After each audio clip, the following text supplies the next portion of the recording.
I would love to know the new product which were added by Aum Dacro. What is the kind of growth you see in the market for those products? The phasing out of 720 LS and the phasing in of 720 HP will lead to a huge growth. You see, first and foremost, Aum Dacro is not increasing the cost. So that plays a huge impact. Absolutely.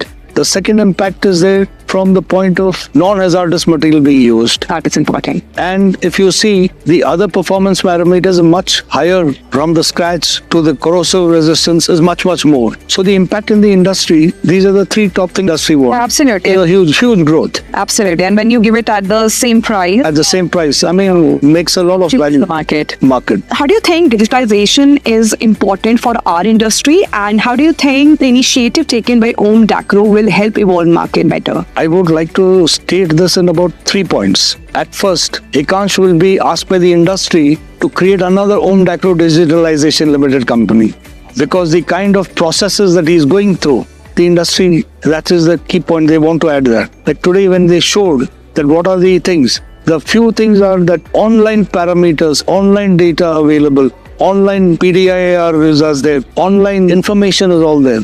So it is going to be the thing. Digitalization has also brought in transparency of this company. That is right. And whenever we send the material, we don't have to follow up for the next date. When will we be ready? The date that they give us, we get the material there. It's as easy as What? Honestly, now 3 levels below, we don't have to make a phone call. My down the man sends the material, picks up when he is given the date, and is tracked on time. So that real time is a big growth for Aum Dacro. Thank you.